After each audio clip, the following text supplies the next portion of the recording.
हाँ तो hello guys, स्वागत है आप सभी का जेनेटिक्स के आज एक न्यू वीडियो के अंदर। तो गाइस आज का हमारा इस वीडियो के अंदर क्या टॉपिक है, लॉ ऑफ डोमिनेंस यानी कि प्रभाविता का नियम। इससे पहले वाले टॉपिक के अंदर जो वीडियो थी उसके अंदर अपन ने क्या पढ़ा था, मोनोहाइब्रिड क्रॉस पढ़ा था। और मेंडल ने मोनोहाइब्रिड क्रॉस के ऊपर आधारित दो नियम दिए, एक तो लॉ ऑफ डोमिनेंस और एक क्या दिया था, लॉ ऑफ सेग्रीगेशन यानी कि पृथक्करण का नियम या युग्मकों की शुद्धता का नियम। जिसके अंदर आज अपन किसको डील करने जा रहे हैं इस वीडियो के अंदर, टोटल लॉ ऑफ डोमिनेंस को किसको डील करने जा रहे हैं अपन, लॉ ऑफ डोमिनेंस को, यानी कि क्या बोलते हैं इसे, प्रभाविता का नियम। यानी कि यहाँ पर क्या होता है, प्रभावी कारक प्रकट होता है। समझ में आ गया। पहली बात तो इतनी सी बात है रखना कि लॉ ऑफ डोमिनेंस किसके ऊपर आधारित है, मोनोहाइब्रिड क्रॉस पर आधारित है। किस पर आधारित है ये, मोनोहाइब्रिड जो क्रॉस था उसके ऊपर आधारित है। मोनोहाइब्रिड क्रॉस वाली अगर वीडियो नहीं देखी है तो उस वीडियो को जाके देखो, लिंक नीचे डिस्क्रिप्शन बॉक्स में आई बटन के अंदर मिल जाएगा। समझ आ गया। अब देखो जो लॉ ऑफ डोमिनेंस है वो पूरा 100% नहीं है, ये नियम क्या नहीं है, पूरा 100% नहीं है। यानी कि जैसे जैसे मेंडल ने बताया पूरा 100% ऐसा ही हो जरूरी नहीं है। यानी कि इसके क्या कुछ अपवाद है, इसके क्या कुछ अपवाद है। जैसे देखो अपवाद के अंदर दो अपवाद पढ़ते हैं अपन, एक तो क्या आ जाता है इनकम्प्लीट डोमिनेंस और एक क्या आ जाता है कोडोमिनेंस है। इनकम्प्लीट डोमिनेंस यानी कि अपूर्ण प्रभाविता और कोडोमिनेंस यानी कि सप्रभाविता। चिंता मत करना, इन दोनों के ऊपर भी दो वीडियो लाऊंगा मैं सेपरेट बना के। इसके बाद जो नेक्स्ट वीडियो आएगी वो इनके ऊपर आएगी। समझ में आ गया। तो यानी कि जो लॉ ऑफ डोमिनेंस को ये फॉलो नहीं करते, इनकम्प्लीट डोमिनेंस और कोडोमिनेंस होते हुए लॉ ऑफ डोमिनेंस को फॉलो नहीं करते, इसके क्या अपवाद है, यानी कि जस्ट इसका उल्टा चलेंगे इसमें। समझ में आ गया। तो जो लॉ ऑफ डोमिनेंस है वो पूरा का 100% नियम नहीं है, क्योंकि इसके क्या है, दो अपवाद पाए जाते हैं। एक तो क्या आ जाता है लॉ ऑफ डोमिनेंस और एक क्या आ जाता है कोडोमिनेंस। समझ में आ गया। अब देखो इसके मुख्य बिंदु क्या है। तो देखो गाइस मेंडल ने क्या बताया कि जो कैरेक्टर्स होते हैं यानी कि जो लक्षण होते हैं उनका नियंत्रण जो जिनके द्वारा किया जाता है उन्हें क्या बोला जाता है, फैक्टर्स बोलते हैं या कारक बोलते हैं। समझ में आ गया। तो देखो मेंडल ने क्या बोला कि factors are controlled by discrete units called as factor. तो मेंडल ने इसको क्या कहा, फैक्टर का यानी कि कारक का। समझ में आ गया। तो characters are controlled by the discrete unit से कॉल्ड फैक्टर्स है। समझ में आ गया। यानी कि जो लक्षण होते हैं उनको नियंत्रण करने वाली जो क्या होती है, डिस्क्रीट यूनिट्स होती है, उनको क्या बोला जाता है, फैक्टर्स बोला जाता है यानी कि कारक बोला जाता है। और आगे बढ़ो, और जो कारक होते हैं वो किसके अंदर पाए जाते हैं, जोड़े के अंदर पाए जाते हैं। समझ में आ गया कि factors are present in pairs. समझ में, factors are present in pairs यानी कि किस में पाए जाते हैं, जोड़े के अंदर पाए जाते हैं। तो देखो भाई आप सब जानते हो कि फैक्टर्स क्या होते हैं, कारक क्या होते हैं। आखिर में जो मेंडल होता है वो कारक कारक शब्द का यूज करता था। तो देखो गाइस मेंडल का कार्यकाल कब से कब तक था, 1856 से लेकर के 1863 तक उनका कार्यकाल था।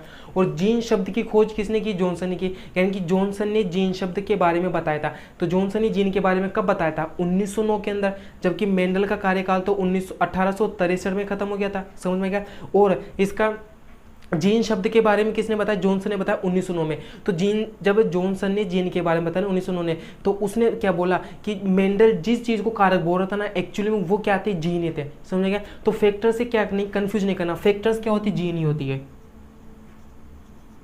लेकिन उस समय तक मेंडल ने जीन को क्या बोला था, फैक्टर बोला था, क्योंकि जीन के बारे में तो 1909 में पता चला था अपन को। तो ये कॉन्सेप्ट क्लियर, आगे बढ़ो। अब समझ में। तो देखो लॉ ऑफ डोमिनेंस के अंदर क्या होता है, A1 पीढ़ी के अंदर क्या किया जाता है, कारकों को पास में लाते हैं, एक जोड़ी कारकों को। समझ में। तो इसमें से जो क्या होता है कि जो A1 पीढ़ी प्राप्त होती है उसमें केवल जो प्रभावी लक्षण होता है वो प्रकट हो जाता है और अप्रभावी लक्षण होता है वो छुप जाता है। समझ में आ गया। तो देखो क्या किया जाता है कि इन अ पेयर ऑफ डिसिमिलर, समझ में क्या है, एक डिसिमिलर पेयर है अपने पास कारकों का यानी कि फैक्टर्स का। समझा। तो इसके अंदर क्या होता है, केवल एक कारक एक्सप्रेस हो पाता है। मोनोहाइब्रिड क्रॉस की जो F1 जनरेशन होती है ना उसके अंदर केवल एक ही कारक प्रकट हो पाता है, जबकि दूसरा छुप जाता है। जो दूसरा होता है वो F2 जनरेशन के अंदर प्रकट होता है। समझ में गया। तो देखो in a pair of dissimilar factor only one factor is expressed, समझ में गया, in monohybrid cross in F1 generation. समझ में गया। यानी कि मोनोहाइब्रिड क्रॉस की F1 जनरेशन के अंदर केवल एक ही कारक प्रकट हो पाता है, while other is expressed in F2 generation, जबकि जो दूसरा होता है वो F2 जनरेशन के अंदर एक्सप्रेस हो पाता है।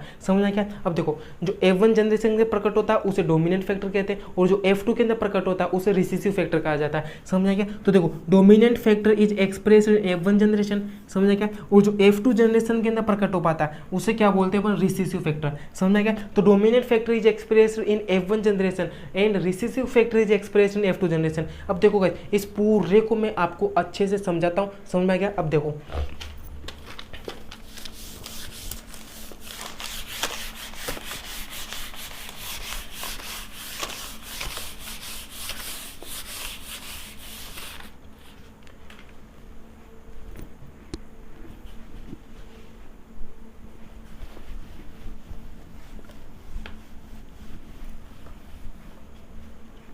तो देखो गाइस अब अपन ने क्या लिया,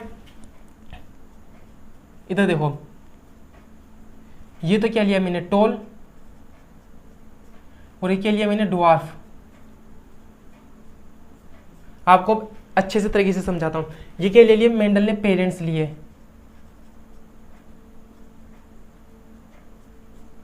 यानी कि जनक पीढ़ी ले ली। तो जनक पीढ़ी के अंदर क्या लिए, टॉल प्लांट लिया और ड्वार्फ प्लांट लिया। ये कैसा था, प्योर था। अरे भाई कैपिटल टी है ना, और ये भी क्या था, प्योर था। समझ में आ गया। अब गेमेट्स बनाओगे, गेमेट्स बनाना मैंने आपके उससे जो पहले वाली स्टार्टिंग की जो वीडियोस थी उनके अंदर बता दिया था कि 2 की पावर n से अपन क्या बनाते हैं, गेमेट बनाते हैं, जहां पर वेर n क्या होता है, विषम युग्मजों की संख्या। तो यहाँ पर अगर मैं 2 की पावर n लगाऊं तो यहाँ पर विषम युग्मज तो एक भी नहीं है, तो 2 की पावर 0, तो यानी कि एक गेमेट बनेगा यहाँ पर। अब इससे क्या बनाओ, गेमेट्स बनाओ। इससे क्या बनाओगे, गेमेट्स से, तो कैपिटल टी बनेगा। इससे गेमेट्स बनाओगे तो स्मॉल टी बनेगा। 2 की पावर n वाला सूत्र लगाना यहाँ पर। समझ में आ गया। अब देखो इन दोनों को क्या करवाओ, क्रॉस करवाओ। इन दोनों को जब क्या करवाओगे, क्रॉस करवाओगे, तो F1 पीढ़ी आएगी। इन दोनों को क्रॉस करवाओगे तो F1 पीढ़ी आएगी। तो F1 पीढ़ी क्या आ जाएगी, कैपिटल टी स्मॉल टी। समझ में आ गई। ये क्या आ गई अपने पास में, F1 जनरेशन आ गई। और इसे क्या बोलूंगा, अब देखो गाइस यहाँ पर जो ये कैपिटल टी होता है ना, ये क्या होता है, एक्सप्रेस हो जाता, ये क्या होता है, डोमिनेंट फैक्टर होता है।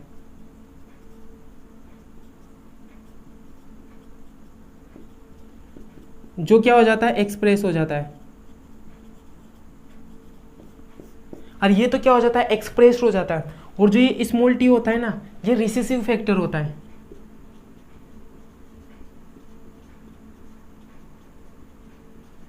और ये क्या हो जाता है, छुप जाता है, यानी कि मास्क हो जाता है।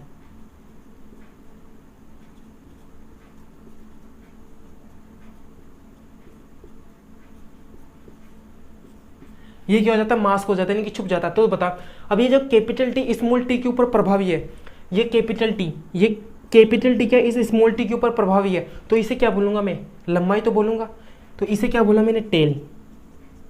समझ में आया। लेकिन देखो प्योर टेल है या हाइब्रिड टेल है, अरे भाई इसके अंदर कैपिटल टी स्मॉल टी है, तो इसे क्या बोलूंगा मैं, हाइब्रिड टेल। क्योंकि प्योर टेल तो क्या होता है, कैपिटल टी, तो इसे क्या बोलूंगा मैं,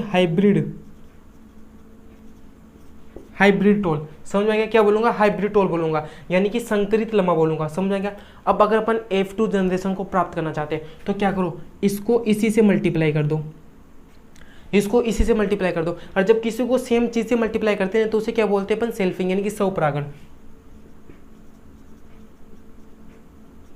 यानी कि अपन ने क्या करा दिया, सेल्फिंग करा दी, यानी कि स्वपरागण करा दिया। तो अब अपने पास में क्या निकल के आएगी, F2 जनरेशन निकल के आएगी। तो F2 जनरेशन के अंदर देखो क्या होगा,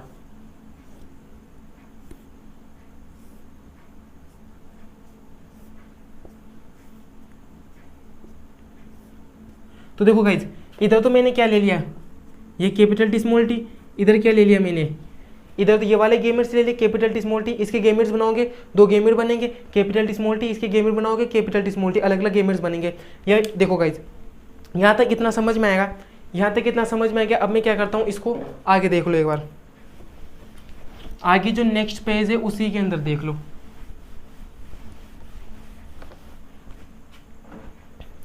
अपने पास में क्या आ गए थे, गेमेट्स आ गए थे, यानी कि क्या था, एक तो कैपिटल टी स्मॉल टी था और ये क्या था, कैपिटल टी स्मॉल टी था। इसके क्या करा रहे थे अपन, स्वपरागण। और ये क्या थी अपने पास में, F1 जनरेशन।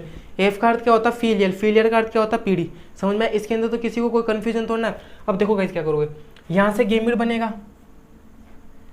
यहां से 2 प्रकार के गेमेट बनेंगे ना, कैपिटल टी स्मॉल टी, और यहां से भी 2 प्रकार के गेमेट बनेंगे, कैपिटल टी और स्मॉल टी। समझ में आ गया। अब देखो इनको क्या करा लो, चालों को क्रॉस करा लो। जब इसको इससे क्रॉस करोगे तो क्या बनेगा, कैपिटल टी, और जब इसको इससे क्रॉस करोगे तो क्या बनेगा, कैपिटल टी स्मॉल टी। इसको इससे क्रॉस करोगे तो कैपिटल टी स्मॉल टी, और अब इसको इससे क्रॉस कर दो फाइनली तो स्मॉल टी। समझ में आ गया। ये तो क्या आ जाता है, प्योर टेल। ये क्या आ जाता है, हाइब्रिड टोल। ये भी क्या आ जाता है, हाइब्रिड टोल। और ये क्या आ जाता है, प्योर प्योर ड्वार्फ आ जाता है। समझ में आ गया? यानी कि दो तो क्या आ जाते हैं, संकृत लम्बे आते हैं, एक क्या आ जाता है, प्योर लम्बा आता है, और एक क्या आता है, प्योर बोन आ जाता है। समझ में आ गया? अब इनका क्या निकालते हैं अपन, फिनोटाइपिक और जीनोटाइपिक रेशियो। तो देखो गाइस, फिनोटाइपिक रेशियो और जीनोटाइपिक रेशियो,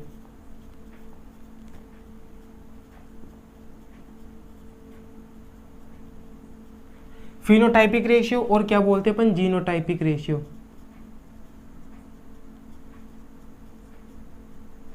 समझ में गया? फिनोटाइपिक रेशियो और जीनोटाइपिक रेशियो कैसे निकालते अपन, देखो फिनोटाइपिक रेशियो का अर्थ होता है एक्सटर्नल मेकअप ऑफ ऑर्गेनिज्म, यानी कि कोई भी जीव है तो उसकी बाह्य आकारी की देखो, यानी कि वो बाहर से कैसा दिखता है, यानी कि बाहर से काला है, गोरा है, या लम्बा है, बोना है, केवल इतना सा देख लो बाहर से। तो बाहर से अपन देखिए तो ये भी लम्बा, ये भी लम्बा, ये भी लम्बा, लेकिन ये बोना। तो अनुपात कैसा जाएगा, 3 तो लम्बे और 1 बोना। कैसा अनुपात आ जाएगा, 3:1। और जीनोटाइपिक रेशियो का अर्थ क्या होता है, जीनोटाइपिक रेशियो यानी कि जीन को देखना, यानी कि यहाँ पर क्या देखना पड़ता है, जो कोई भी ऑर्गेनिज्म होता है, जीव होता है, उसका क्या देखना पड़ता है, आनुवांशिक संगठन देखना पड़ता है, यानी कि किसी जीव का आनुवांशिक संगठन कैसा है। आनुवांशिक संगठन कैसा, ये इतनी बात तो समझ में आएगी। और एक बात और बता रहा हूँ, जीनोटाइपिक रेशियो निकालना है तो उसके अंदर ये देखो, संकरित, शुद्ध और संकरित अवस्था देख लो, शुद्ध और संकरित अवस्था देख लो। जैसे शुद्ध अवस्था यहाँ पर कितनी है, 1, फिर संकरित अवस्था कितनी यहाँ पर, ये दोनों कैसी है, संकरित अवस्था 2, और फिर शुद्ध अवस्था कैसे आ जाती है, 1 है। यानी कि एक तो क्या आ जाता है, शुद्ध लम्बा, 2 क्या आ जाते हैं, संकरित लम्बे, और फिर एक क्या आ जाता है, शुद्ध बोन आ जाता है। समझ में आएगा? इतनी बात क्लियर। जीनोटाइपिक और फिनोटाइपिक रेशियो निकला में आ गया।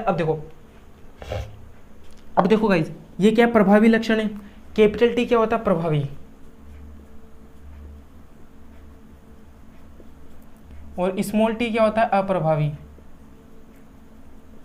समझ में आ गया? कैपिटल टी प्रभावी होता है और स्मॉल टी क्या होता है, अप्रभावी होता है। अब देखो प्रभावी लक्षण कहाँ का प्रकट होता है, अरे भाई प्रभावी है। समझ में आएगा? प्रभावी लक्षण क्या, प्रभावी हर जगह प्रकट हो जाता है, यानी कि ज़्यादा प्रकट होएगा, यानी कि इसकी संख्या क्या होगी, ज़्यादा होगी। तो जो प्रभावी लक्षण होता है ना, वो शुद्ध अवस्था में भी प्रकट होता है और संकरित अवस्था में भी प्रकट होता है। तो जो प्रभावी लक्षण होता है वो कहाँ का प्रकट होता है, एक तो शुद्ध अवस्था में भी प्रकट होता है,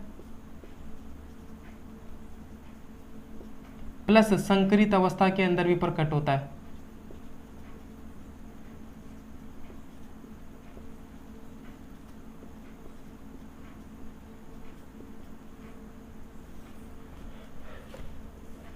और जो अप्रभावी लक्षण होता है वो सिर्फ से कहां प्रकट होता है, शुद्ध अवस्था के अंदर प्रकट होता है।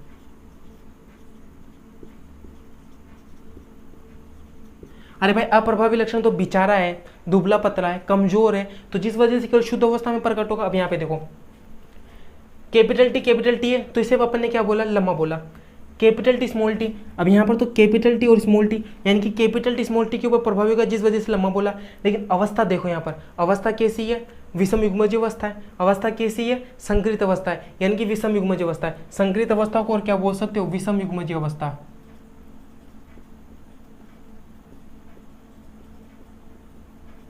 यानी कि बेटा देखो प्रभावी लक्षण तो शुद्ध अवस्था में प्रकट हो रहा है, ये देखो यहाँ पर देखो शुद्ध अवस्था में प्रकट हो गया, और विषम युग्मज अवस्था ये देखो यहाँ भी प्रकट हो रहा है।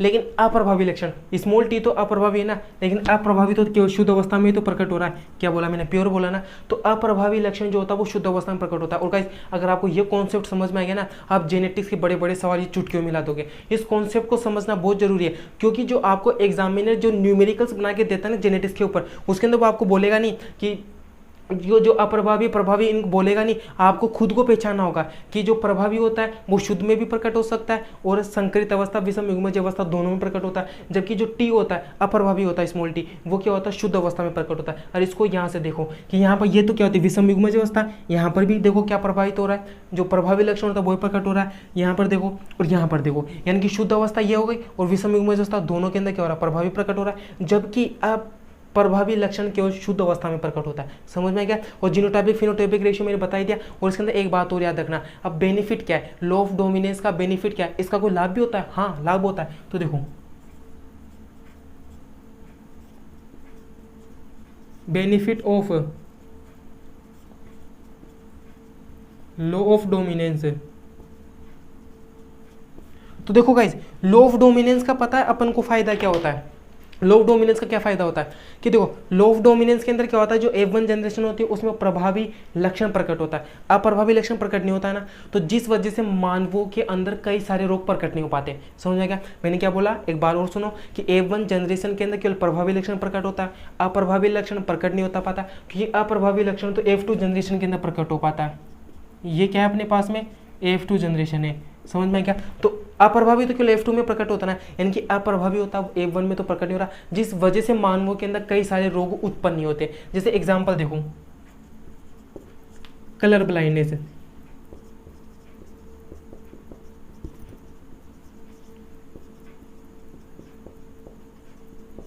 यानी कि वर्णांधता।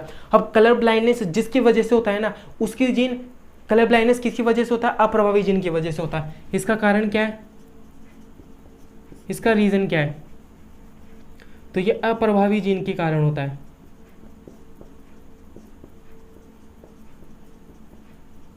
ये किसकी वजह से होता है, अप्रभावी जीन के कारण होता है। लेकिन अप्रभावी जीन तो F1 पीढ़ी के अंदर प्रकट ही नहीं हो रही, तो ये रोग कहां से आ जाएगा बताओ, कि ये रोग प्रकट होएगा मानवों के अंदर, नहीं प्रकट होएगा, क्योंकि F1 जनरेशन के अंदर तो अप्रभावी लक्षण प्रकट ही नहीं हो रहा ना मेंडल के अनुसार, तो बताओ रोग कहाँ से होगा, तो रोग नहीं होगा। समझेगा, तो लो ऑफ डोमिनेंस का अगर कोई बेनिफिट पूछ ले तो क्या बोलोगे कि मानवों के अंदर कई सारे रोग प्रकट नहीं हो पाते। क्यों, कारण क्या है, क्योंकि F1 पीढ़ी के अंदर केवल प्रभावी लक्षण ही प्रकट हो पाता है, अप्रभावी लक्षण प्रकट नहीं हो पाता। अब जैसे कलर ब्लाइंडनेस है, कलर ब्लाइंडनेस अप्रभावी जिन की वजह से होती है, जैसे हीमोफीलिया वगैरह, ये समझ में गया। तो गाइज मैंने आपको डिटेल लो ऑफ डोमिनेंस के बारे में बता दिया है, इससे आउट कुछ भी नहीं जाएगा, जो मैंने पढ़ा है वो काफ़ी है, बहुत ज़्यादा डिटेल के अंदर पढ़ा है, समझ में। तो गाइज अब नेक्स्ट जो वीडियो आने वाली है, नेक्स्ट वीडियो किसके ऊपर आएगी, जो लो ऑफ डोमिनेंस के क्या थे, जो एक्सेप्शन थे, यानी कि जो उसके अपवाद थे, इनकम्प्लीट डोमिनेंस और क्या था, को डोमिनेंस, यानी कि सप्रभाविता थे। और गाइज अगर आपको इसकी PDF चाहिए तो आप हमारे व्हाट्सअप नंबर जो डिस्क्रिप्शन बॉक्स के अंदर दे रखे मैंने, वहाँ पे मेरे को मैसेज करना है, तो आपको PDF जो होती है वो उसकी अवेलेबल हो जाएगी पूरी की पूरी। तो PDF की आपको टेंशन नहीं लेनी है। और गाइस वीडियो को ज़्यादा से ज़्यादा शेयर करें, चैनल को सब्सक्राइब कर ले। सो धन्यवाद।